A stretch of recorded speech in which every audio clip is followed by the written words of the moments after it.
In this episode, we talk to Jessa Braun from She Scores Media to talk stars in women's hockey from the PWHPA games this past weekend and when the playoffs will resume for the NHWL.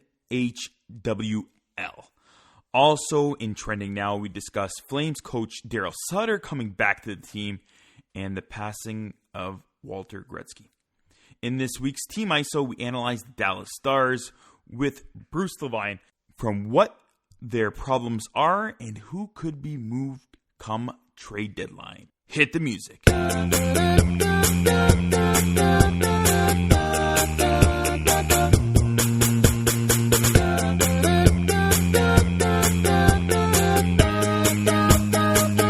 Welcome to Jablam Sports Hockey, folks. I'm your host, Peter Borjaranov, and the mic is always on.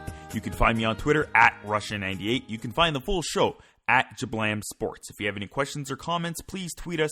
Use the hashtag Jablam Sports. That's JABLAM Sports.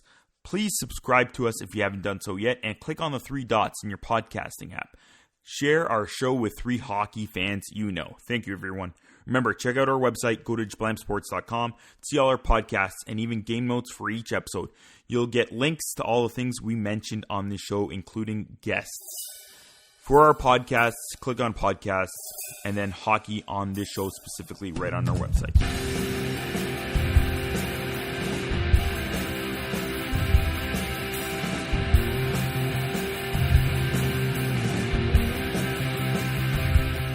Welcome, everybody. We've got your NHL, you've got your Flames coaching talk, we've got your Sabres falling apart, and plenty of Stars talk with Bruce later on this episode, but I really want to get to the nitty-gritty and what's really important right now. And starting today's trending now, we've got my pal and classmate, Jessa Braun. She's a sports journalist and founder and editor at She Scores Media. You can find her on Twitter at Jessa Braun. What do you focus on specifically at She Scores Media there, Jessa? Right now I focus on, I'm senior editor, so I kind of just oversee all of the website content and just kind of managing the editing team. So each editor has a team of writers and they edit the writers' work. And so I just kind of help out the editors with story pitches and that kind of thing. And then, just helping them plan the content. So are you always looking for more content and more writers for the website? Maybe in the near future, but right now we've got a lot. And since every position on the team is volunteer, even I'm a volunteer right now too. So 30 volunteers with the team is definitely enough for us to manage right now. I don't think we're actively looking, but that's a big team. Wow. They're all great job. That's good stuff. I'm excited. I'm excited for that. I'm excited for the leagues. And of course, we're going to obviously talk about hockey on this episode. This past weekend, we had some terrific games in the PWHPA. Minnesota versus New Hampshire. It was on NBC Sports, Sportsnet, and CBC Sports. And these are some star-started lineups. On Minnesota, you have Kendall Coyne Schofield, we have Hillary Knight, and on New Hampshire, you have Megan Keller, Amanda Kessel, and Brianna Decker. With all these stars, you got the Roque Star, who proved to be the real star, 23-year-old Abby Roque, 2 huge goals to lead her team to the 4-1 win in the second game on the weekend. She's also leading the league in goals. She's fantastic. Is she already the best player out of these two all-started teams? Honestly, I was talking to Hillary Knight in the post-game press conference the weekend before, and I asked her about playing with Abby Roque, and she said that Abby's going to be the best player in the world. That was her prediction. She's plain and simple, best player in the world. And I believe it too, honestly. Abby, she's 23, 24 years old, and she's already leading the PWHPA in goals in a span of 4 games. She's got, I think, 8 points now in 4 games. So she's definitely going to be one to look out for. And I think she's already has a spot on the USA roster. She's from Sault Ste. Marie. So is she on playing for Team Canada? Is she gonna? She's actually, okay, this is the funny thing. Yeah. And I do have a little bit of beef because she's a full citizen and she chose to play for the States. So that's gonna be tough for Canada to play against. But that rivalry, and they got another edge and another star on their team. Damn them. Yeah, I know. Yeah. Oh my goodness. I believe we can handle it. Oh, I hope we can. Canadians gear up together. We can take down Rogue and their all-stars. We got enough stars on our team. Also, another star in that game was Nicole Hensley, the goaltender. She was Canadian Tire Player of the Game, made 33 saves for her team to the victory, only allowing the one lone goal. She was fantastic as well. Yeah, she had a 97% save percentage, I think. In the first game. She didn't get to play Sunday's game, but she came out flying in the first game for sure. Wow. So and it's hard to say if she's going to have a spot with Team USA because they've got a number of huge names already, like Maddie Rooney, which was also playing this weekend, and Cavallini. So it'll be hard to say for that, but she definitely had a great performance over the weekend. When do we see them play next? Minnesota and New Hampshire. Well, or any of the games for their league, yeah.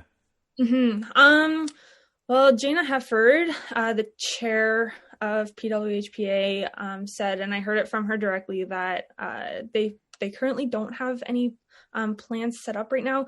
I know that the league does have a partnership with the Toronto Maple Leafs, so that gives me hope that a Canadian weekend will be coming soon. But she said that with Canada having more restrictions, it's hard for them to find a spot and find a way to do it safely that will get approved. So they don't really have any concrete answers right now, but I think they're really hoping to do something in Canada. Go get them, Jana. I want to see some more action. Yeah. And we're going to touch base on maybe where they might go forward at the end of this interview. But of course, the big announcement today was that they'll compete for the Isabel Cup for the NWHL in March 26th and March 27th after, of course, their stoppage. Those games will be broadcast on NBCSN. And, of course, I've caught some games in the past, and you all can too on Twitch. We'll have all the links available on our episode page for this episode on JBLMSports.com, of course. And you'll get all the kinds of info as well on your website, right, Jessa? Yep. We'll be coming out with some previews and just kind of some recaps from what happened in February and January, because it did happen a long time ago. And even I'm having a hard time remembering all the details because I feel like it was so long ago. So on March 26th versus 27th, we got the semifinals. The Toronto Six, I love their jersey, versus the Boston Pride. And in the 2 seed versus the 3 seed, that's the Minnesota Whitecaps versus the Connecticut Whale. This obviously the matchup that I'm looking at is the Toronto versus Boston. You have Grant Mentis leading the league in goals for Toronto, and Kaylee Fratkin playing solid on the back end for the Pride. Who has the upper hand in that game? Honestly, it's near the end of how the NWHL was ending in February. Boston Pride picked up a ton of momentum because Toronto Six was ahead of everyone by a lot. It was very clear that they were kind of a favorite to win the whole tournament. But the way Boston was performing near the end, I wouldn't be surprised if they took it home. Although, I mean, maybe I'm biased because I'm Canadian, but I do think that Toronto Six might have it in the bag. And out of the 4 teams, do you think Toronto or Boston or any of the other teams have the best shot to win the cup? I think Toronto's going to do it. I think they really proved earlier on in February that they have a strong team, and that they also won like 6 games and went like best record in the league. So I think they've got a strong bench. They've got Digit Murphy is an incredible coach. I think they've got the work ethic, and they also have something to prove, and they know that as the new team in this league. So I think that they're hungry. They're hungry to show everybody what they can do. I also love Toronto 6 Twitter account. They're nasty. Oh, yeah. They're pretty good out there.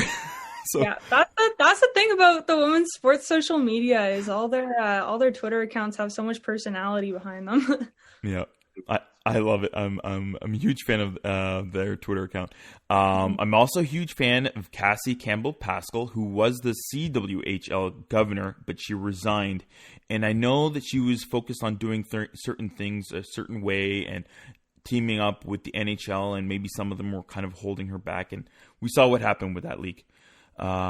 Could these leagues make a better impact and maybe stronger deals with the NHL as she kind of planned? And it kind of looks that way with the PWHPA and the NWHL. Could they? Mm-hmm. Yeah, and I think that's definitely the goal of the PWHPA is they want support from the NHL, and they're a league that is made up of professional players who refuse to play in a professional league until there's a league that's sustainable for them. And so the issue right now is that the NHL and Gary Bettman have said that they are not going to support or back up a women's hockey league, unless there's just one professional women's league. And right now there's two, because they said they don't want to choose between the two. I don't know if that's a strategy to stall or maybe they just genuinely don't want to look like bullies. I don't really know what the reasoning is behind it, but all I know is that he said that he's not going to back up any women's league until there's just one. So I think until the NWHL either folds or gains more momentum than the PWHPA, I don't think they're going to get much support from the NHL as a whole. Like right now, they're getting support from like the PWHPA is getting support from individual teams, but they won't get the support from the NHL as a whole for a while. That's just my assumption. I haven't heard. I believe they have the support of the Chicago Blackhawks and the Toronto Maple Leafs. Are there any other teams out there too? And the New York Rangers. So the New York Rangers were their partners a couple weekends ago when they played at Madison Square Garden. It was the New York Rangers that hosted that, which was great because it was the first professional women's hockey game in the world's most famous arena, as they call it. So that was a big step, and it's great that the Rangers got involved with that. With the two different leagues and kind of going in maybe slightly different directions, where do you see both of them or one of them moving forward? I think, and they keep saying that they're not trying to fight each other and they're not trying to be on two different sides. So I think there's a lot of, they're at peace with one another. Personally, I think that the PWHPA has more momentum right now just because they've got more support from NHL teams. And they've also, if you watch the games, like they've got the talent, like they've got the national players playing for them, and just like the level of play in the PWHPA is just absolutely incredible. And just that, along with the support from teams like the Rangers and the Leafs and the Blackhawks, I mean, that's just going to propel them forward. And I'm just waiting to see what happens even like next year when there's no COVID restrictions and they've got even more freedom to kind of explore partnerships and that support. We've seen in the past how other leagues have tried to compete with the NHL, and it's been a few years, of course, with the WHA. It did help the players in terms of the salaries in boosting and taking it to the millions, but then the league ultimately folded with a couple teams moving over to the NHL. So maybe if we looked at history, we might see something like that happen with the women's leagues. Yeah, honestly, like I think anything's probably possible. And I mean, that would be an ideal would be that the NHL decides to back up the NWHL, and then the PWHPA players just like merge with the NWHL. That would be incredible to see that.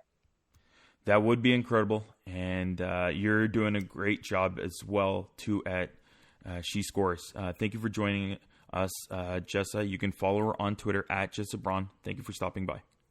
Thank you so much for having me. Time for some trending now. Back on the show is my pal Logan Proskurniak. He's an EVS operator at Sportsnet. You can find him on Twitter at Hoagie99. And if you want to know more about what an EVS operator does, check out episode 1 from season 5. That was our first episode after the pandemic began. We did some fun episodes back then. Like, I think it was my Isolated Friends episodes. Man, it feels like so long ago that this whole thing began. I can't even remember how the world was then. Can you, Logan? It's been a year. It's been a full year, and it does seem longer. And I don't know how things were before, and I don't know what things are going to be going forward. So, just trying to find lunch trying to find supper after work is a chore of like what's open, what's closed, what's open but not closed. Sandwich time, I guess. Yeah. Logan and I speak the same language because we work in television. Logan works more in sports, and a lot of things are closing early. I know when I'm working weekends, and I don't want my parents to go to Walmart or wherever they do their grocery shopping in this pandemic. I run during my break to the Metro downtown because, again, they even close at like 8 p.m. on weekends. Yeah. So instead of 10 or 12. And I'm rushing. I'm getting my groceries during my break. And I'm picking up a chicken Caesar salad to be healthy. And I'm going back, and that's what I'm eating for my work break most of the time. Where, like, I guess you're not finding any place to get food, eh? No, it's been like Popeyes and A&W's, which is not great. I used to get Metro on the way home from work because it would be 24 hours. Yeah. And there'd be a lineup of people in there, but I don't know what time they close nowadays, and I don't even know if we'll ever get a 24-hour grocery store again, which is their own. It's fine. I can work around that, but I would prefer to have a 24-hour grocery store. Good thing is the clouds are parting. The weather is much better. Again, very nice out. Yes. And you're getting a little bit more work, so that's good for you. Where else are you getting work now? Sports are started up. I'm doing the G League. They got a bubble in Orlando, so they're Raptors 905 won their playoff game yesterday. They play one tonight, and then there's a championship game on Thursday if they win tonight. And the Raptors 905 are also playing out of Orlando? Yes, it was all out of the same place the NBA bubble was out of, the worldwide sports complex in Disney. So good. But it's been going well. That's good. Good thing. Things are slowly getting back to normal, and that's great to hear. We will be talking in the Team ISO, Sabres, Flames, and Walter Gretzky. So let's talk about Calgary first. And I get an inkling, as my eye is twitching, that you might be loving this. Are you loving this a little bit or no?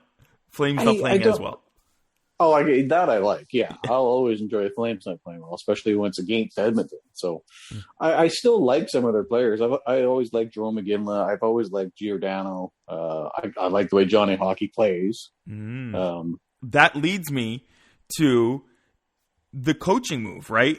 They're getting harder, and things are getting harder, and then they brought back a hard-nosed coach in Darryl Sutter. They fired Jeff Ward last week, and they replaced him with the Stanley Cup winning coach, who won with the Kings, and of course is now on his second tour with the Flames as a coach, and of course he was a general manager. But maybe Gaudreau, with the new generation, doesn't work well with a hard-nosed coach. You like Johnny Hockey. How do you think this is going to fit well? That could be an issue. But then I'm hoping he just leans into some of the more veteran group, like a Giordano or Lucic, who's really pumped for some reason about Sutter being there. And you just have to follow their example. He's going to get beat a couple times with a stick. That's just because that Sutter is a cattle rancher, and that's how you move some cows around sometimes. But you kind of have to take. It's nothing personal. He beats everybody with a stick. It's you play better, you won't get beat. Yeah, and that is a very old school mentality, and I don't know how long that will work in Calgary right now. Is it really what this team needs? Is it just a short leash, and it's just a move for this one season? How long will Sutter be behind the bench? Well, he's signed on for 3 seasons? So this season plus 2 more. Yeah. But I think that's what's an expectation of they do better this year. They do have a good team. They could go far. So they do better this year. They go further next year, and they see what happens third year. Like Sutter's already been fired, I don't know, a few times just because of the way he coaches. He's also won 2 Stanley Cups with it, the way he coaches as well. So it goes both ways, I guess. So we've seen coaching changes in Montreal. We've seen the coaching change now in Calgary. It seems like a pandemic. Oh, that's not a good one. It's still happening. I know. I'm sorry. I'm so sorry. That's going on in this North Division. Who is next on the chopping block? Just in the North or in the NHL? Well, it looks like it's happening like crazy in the North. Yeah. I mean, Vancouver is going to be looking. I think that's about it. I mean, Winnipeg is, I guess they're second overall. I thought in my head Winnipeg should be lesser down, but they're above the Oilers right now. So, I mean, if Tippett if they didn't stop this losing skid against Ottawa, maybe Tippett's job would have been on the chopping blocks as well. So, yeah. Although the Edmonton goalie coach is maybe the next one they're going. I don't know. Yeah, the goalie coach in Edmonton, maybe. Or, yeah, I was thinking maybe Travis Green, but I would put it more on the head of the general manager building this team when he had players who were trending in the right direction with Markstrom, Toffoli, and then hanging on and making those bad contracts still on that roster. So I think that was the fault more on the general manager than it is on the coach. Yeah. So I don't know if coaches, I guess, aren't getting a year off. Like you would think that this whole year is a bit of a wash for GMs, for players, for coaches, in that it is a strange, especially in the North. You are very isolated from any other team. You can't just, as a GM, can't just bring somebody in because you lose somebody for 2 weeks, and then somebody comes in and has to wait 2 weeks to join, and then probably another 2 weeks even to get comfortable. So you think you just take the year as it is, and you start fresh next year, even though you're still in this current year. But that doesn't seem to be the case for the coaches. So doesn't seem like it's the case, and I feel like more are going to be happening in the next while. Sad news on the weekend was the passing of Walter Gretzky. Of course, we all know him as Wayne Gretzky's dad. At the age of 82, and as a community in hockey, we called him Hockey's dad. It's sad to hear. Yes. Was there a story or something that you got to see Walter? I got to see him a couple times. When I first moved to Toronto, I started off volunteering for Rogers TV, the community-based channel. And one of the sports we covered was, I guess it was CSL, Canadian Soccer League. There's now another Canadian Soccer League that is a bit more, I say a bit more professional. It's probably as professional as the other league. There was a team of Serbians, which I believe I guess you watched. Did you ever work Rogers TV? I also did. I covered more football. I think it was the Mississauga Warriors Okay. I covered them, and of course, I was more in studio doing tapes. Remember back in the day when we used to do tapes? Yeah, I was doing tapes and audio and the control room stuff. So yeah. So I used to work these Canadian Soccer League games, and there was a team from I had to have been Brantford. I always say Brampton because it begins with a B or an R and an A. But Yeah. And Walter Gretzky would come out. I don't know if he'd come out every game. If it came out every championship game, because a Serbian team would pretty much be in every championship game. I think they were very good. I think they still are. And he would just love to. He'd bring people out. He loved to watch the sport. He loved to beef up or cheer on his hometown. He was just always there, laughing it up and shaking hands, kissing babies. See, and you can see that how much of it, not even hockey dad, he was a sports dad, like going out to communities. And I know that the Serbian White Eagles, who do play in the Canadian Soccer League, they're based out of Centennial Park. I've gone to a couple of games, of course, being Serbian myself and my parents. So it's great to hear that Walter was just a great dad in general and being there for the communities. And it's nice to hear that the Oilers are also paying honor to Walter, and I think they're all wearing the patch honoring him on their helmets, and I think that's nice of them to do that. Yeah, I don't know if they're doing that for the rest of the season. I wouldn't doubt it. Yeah, I imagine they have something else planned as well, either for when the crowd comes in, or just a banner, or just a section of seating in his name, essentially. Maybe even the doorway to welcome everybody in, like. And before we go, I wanted to touch base on the tire fire that is maybe the Buffalo Sabres. I think we touched base on it last week with Taylor Hall, being banged up a bit and them not too sure if he was. And again, as we're recording this on Tuesday evening, I don't know. Again, Taylor Hall has been announced that he's not playing. So people are thinking, is this an even real injury? Is Taylor Hall saying, yeah, I'm hurt. I don't want to play for this team. I mean, I'm hurt. And last week, Coach Kruger, healthy scratched Jeff Skinner 3 straight games. How do you scratch a 40-goal scorer just a year and a half ago with the Sabres, a multiple 30-goal scorer, making what, I don't know, $9 million, riding the pine? Do they call it riding the pine as well in hockey?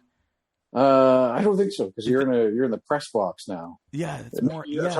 That's more of a how it used to be. Yeah. All right. So it's ridiculous. I don't understand it. Flames. I'm going back to Flames. Sabres fans must be losing their minds.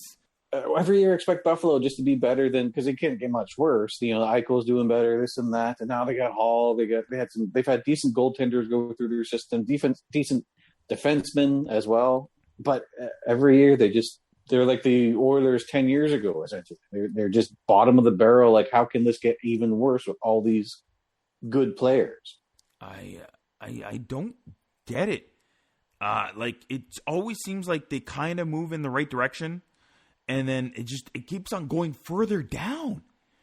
And the one thing I'm not gonna go into it, but everyone except for Justin Gibbons, wink wink, nudge nudge to Sabres fans on Twitter and the burner account. I'm not gonna go on there, but the link is on our episode page if you want to check out that account. Well, maybe GM Kevin Adams is also preaching for Kruger. But how long is the leash for Kruger if they keep playing like this? It can't be long. Yeah, I mean, I like Kruger. I like his time at Edmonton. He's done some great things, not only in hockey but soccer as well. But if you can't motivate your highly skilled players to score, to just play, let alone score goals after that, and if you're riding your $1 million players as a healthy scratch, then you're probably not going to go far. You might as well just have the assistant coaches take over them. They made the moves. They brought in Stahl, who some teams now are like, ooh, we can get Stahl for cheap right now. Ooh, that'd be great. They brought in Taylor Hall, and I was like, all right, well, you got the core of the young guys. You got these guys. I think they could be on the border of maybe making the playoffs, but hell no. I don't want to reference a swear word for maybe the older generation, but hell no is that happening. They've skydived. They're 6-14-3. They are currently the worst team in the NHL. 6 straight losses. How many more straight losses can Kruger take? It just seems like Kevin Adams likes him, and he's sticking with him. I mean, if that's the case, then trade away Hall. I don't know if Eichel wants to be there. He says he does, and you take that for face value. But at that point, bring in all your AHL guys and give them a shot to do something. Like, oh my goodness! And this is going to be talked about until there's a big major move in Buffalo. And it could end up being Eichel being gone. We talked about him in a couple of episodes ago about Eichel maybe not being moved until that window of his options being more available, and that won't happen until the following year. I don't know if he's going to want to wait till then if they keep playing like this. I mean, he's hurt now too, right? But this is an actual injury, like an upper body. He got a good thwacking, I think, a couple games ago. So, but this might just be him sitting and like reevaluating what's going to happen too, right? They've got to do some evaluating quick, or the bleeding is not going to stop in Buffalo. And their fans are passionate, and I love Sabres fans. I've been to games there many times. It's just over the border. I love their fans. But boy, do they need a better team. They deserve a better team. Just like Oilers fans and Leaf fans that we are crying about on and off. But the Sabres fans truly are a great fan base, and it is tough out there right now. Again, you can follow Logan on Twitter at Hoagie999. Thanks for stopping again, Logan. You're very welcome.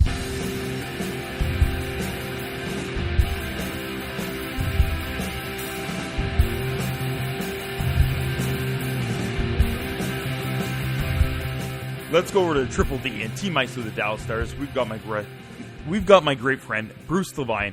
He's the co-host for the Dallas Stars radio broadcast. You can find him on Twitter at Bruce LeVine Puck. Bruce, welcome back. Nice to have any place to go these days.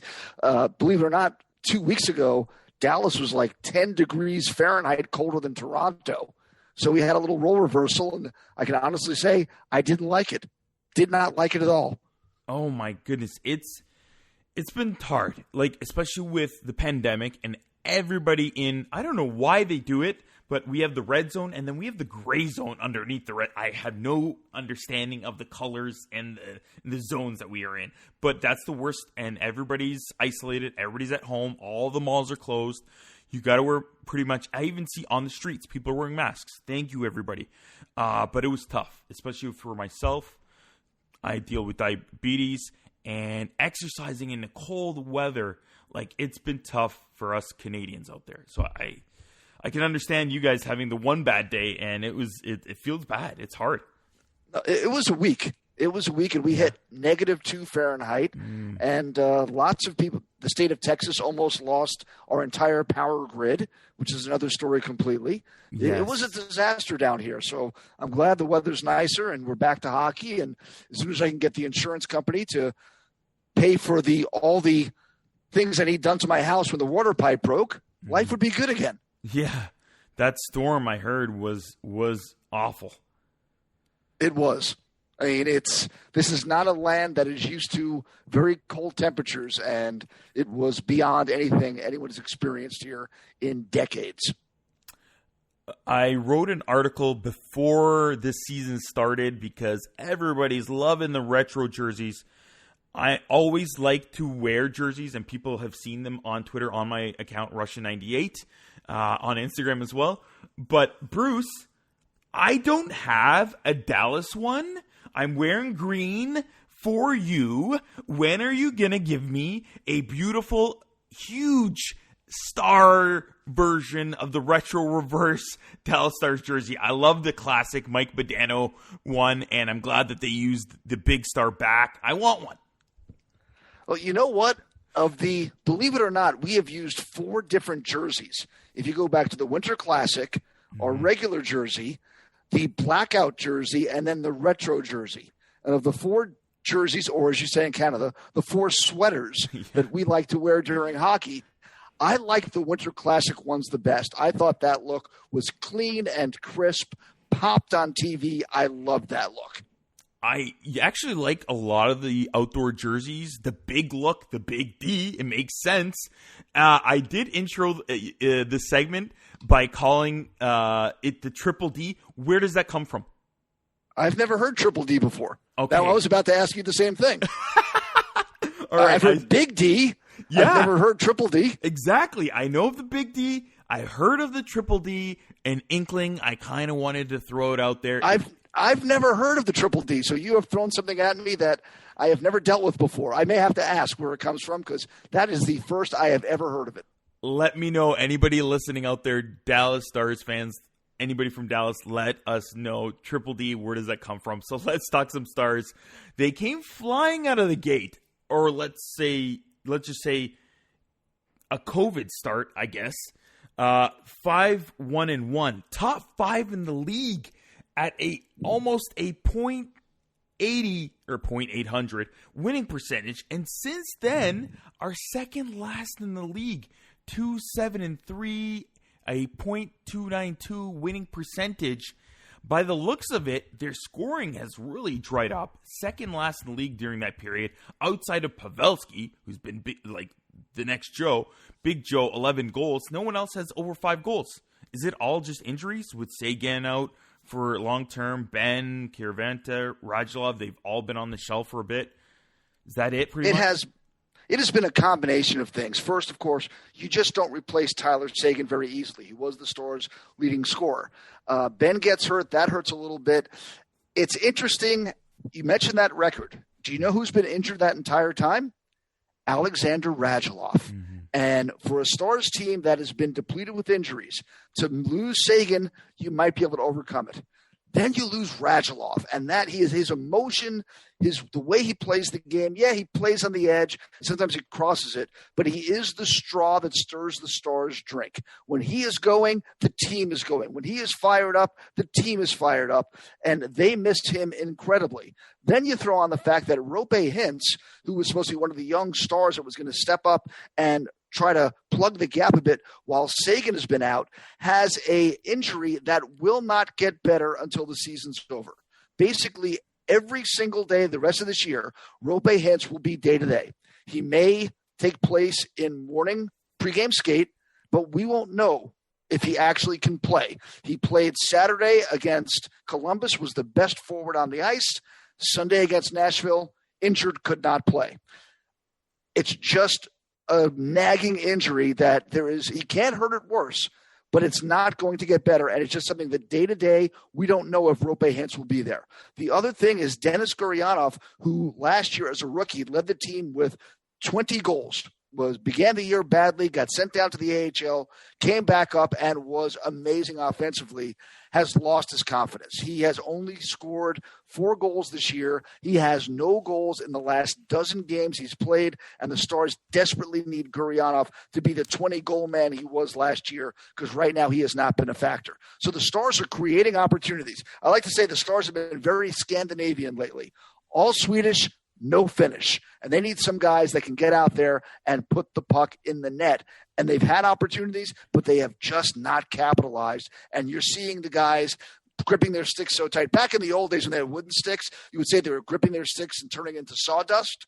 I don't know what you do with the new graphite composite sticks, whatever you want to call that, but there is sawdust lying all over the AAC ice on some nights.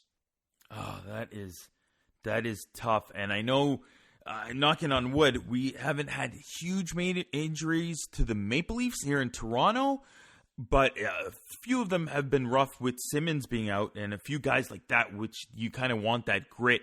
But with Austin Matthews leading the way for scoring, it sucks to have him with a nagging wrist injury.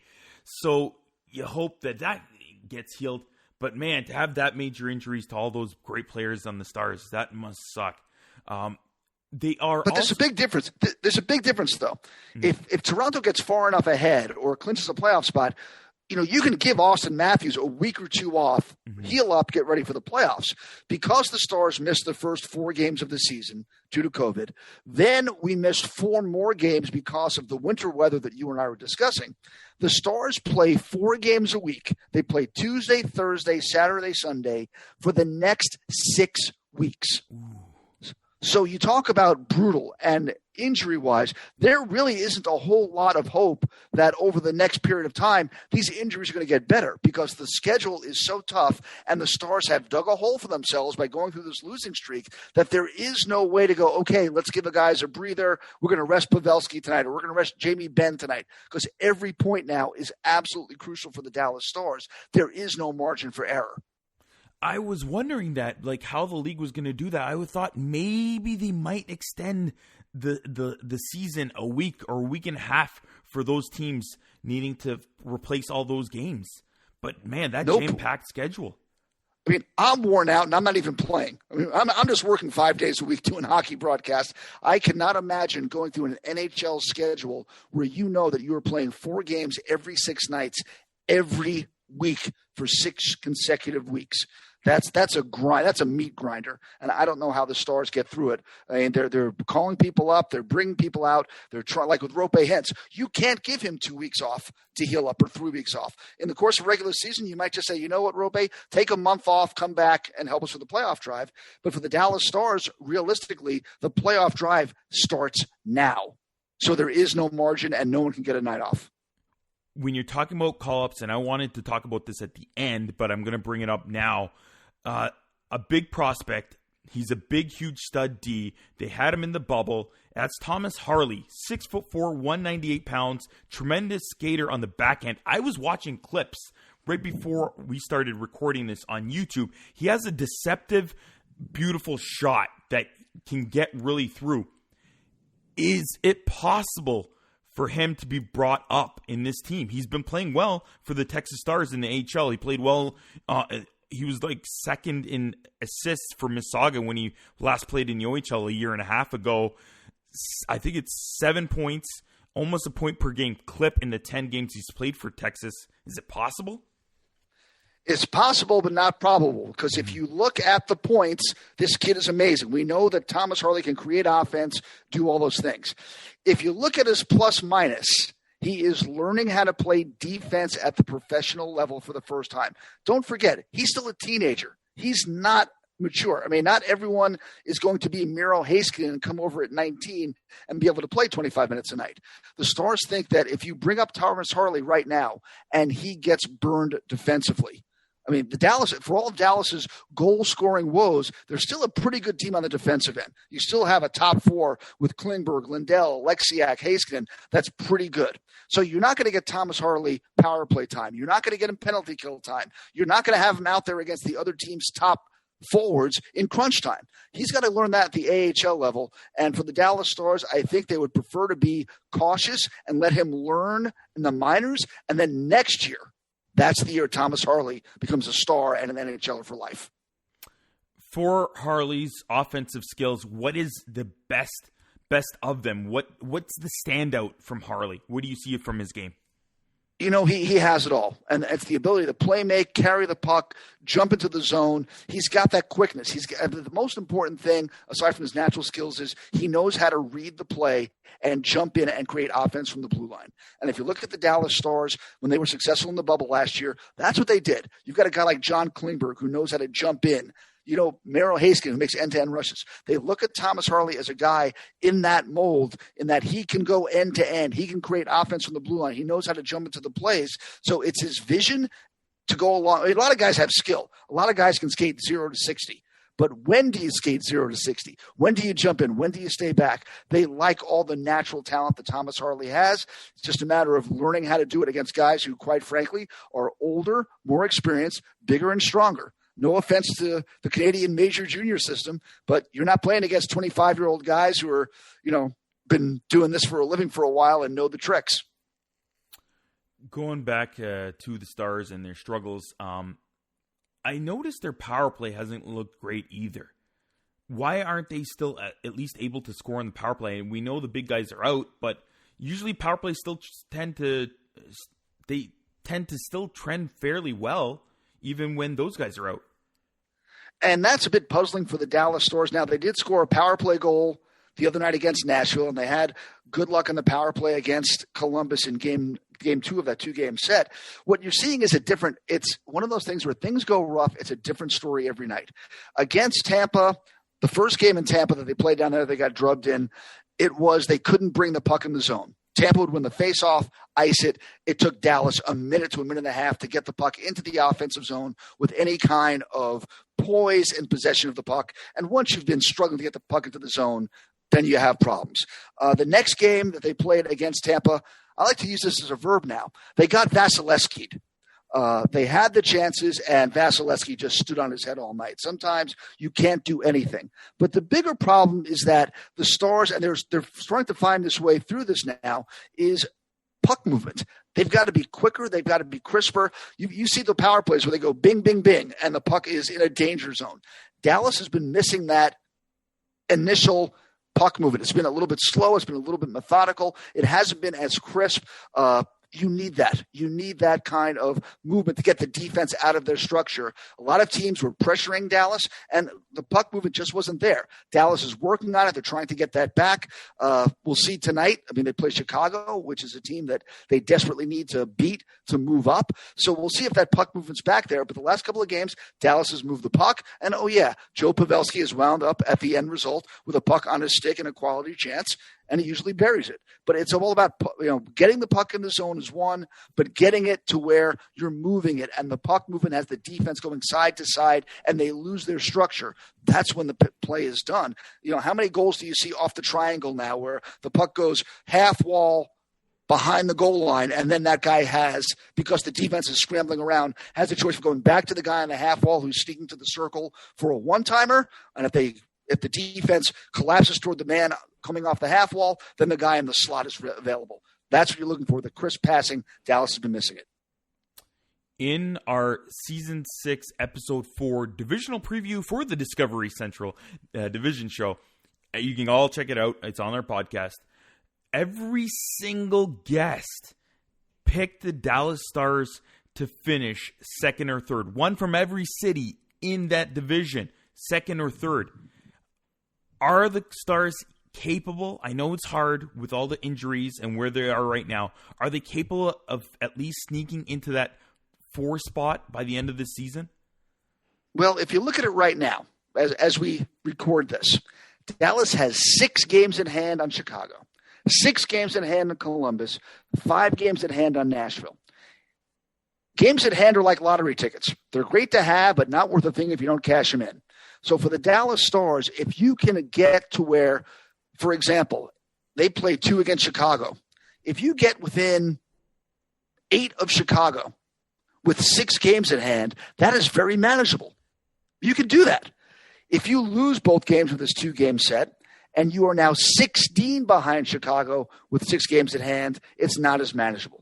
What Dallas does in the next few games here, they have 2 against Chicago, 2 against Columbus. What they do here will determine whether or not they have a legitimate chance to get on a roll and get back into the playoff mix. Chicago, Columbus, Nashville, these are the teams Dallas has to leapfrog to get into that number 4 spot. So if you take care of business with those games at hand, you've got a chance.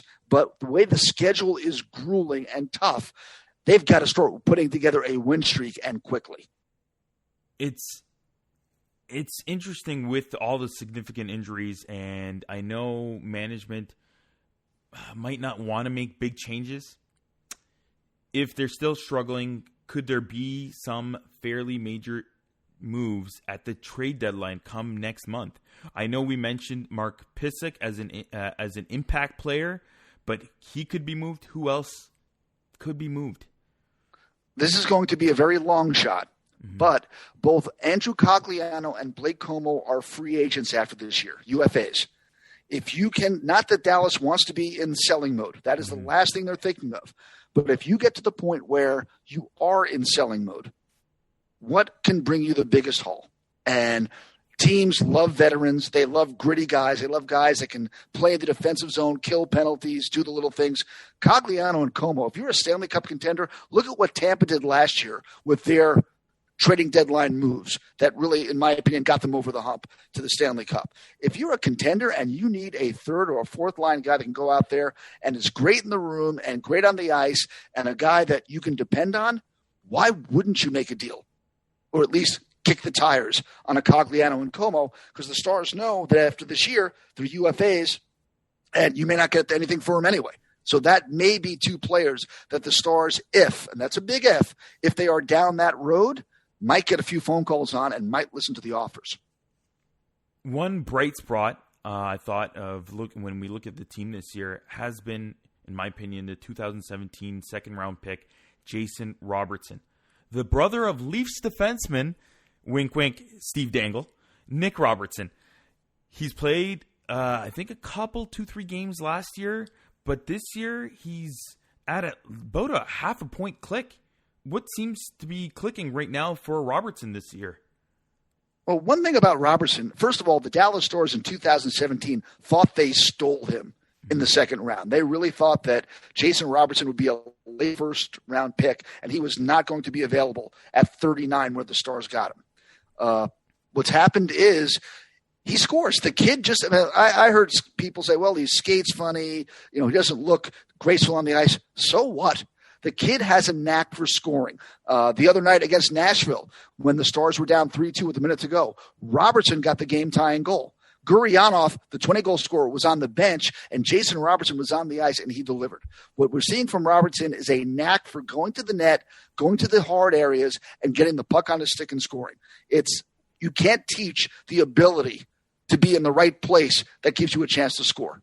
And Jason Robertson has that knack. Plus, he's learning from Joe Pavelski. Now, if there was ever a guy you would say he's not the most graceful skater, but at the end of the day, he knows how to score goals, it's Pavelski. And he is teaching Robertson how to be a better NHL player. And Robertson so far this year has been a very pleasant surprise in the fact that he has scored some crucial goals, and he seems to be around the puck and in danger areas with quality chances. And as long as he does that right now, he's moved from fourth line to second line. If he keeps playing like this, he will remain in the top six and on the power play unit. You can find him on Twitter, Bruce LeVine Puck. Thanks for stopping by, Bruce. Always a pleasure, Pete. Take care.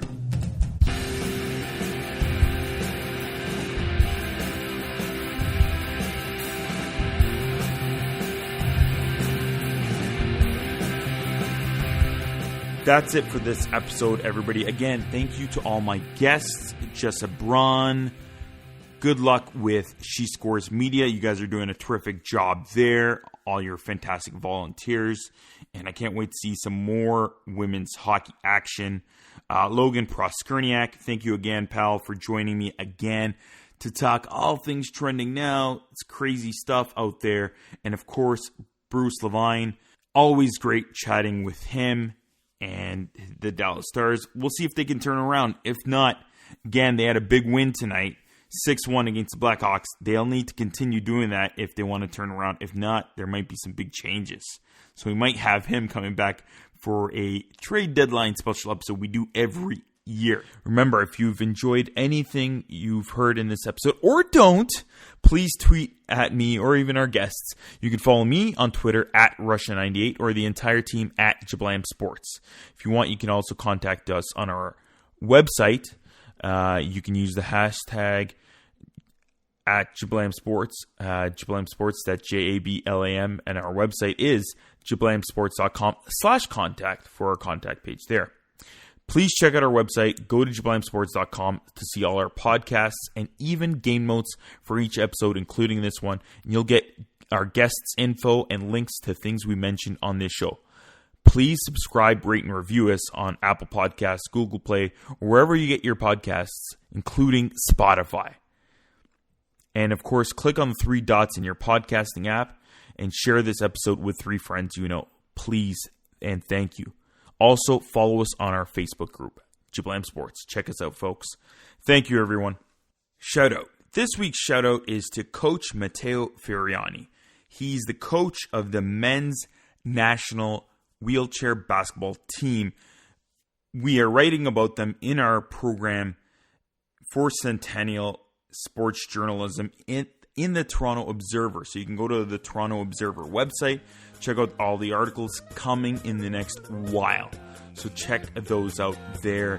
And good luck to the men and women of the wheelchair basketball teams at the upcoming Tokyo Olympics. And to every one of our listeners, thank you for listening. I'm giving you a virtual hug. Stay healthy. Listen, be yourself, stay strong.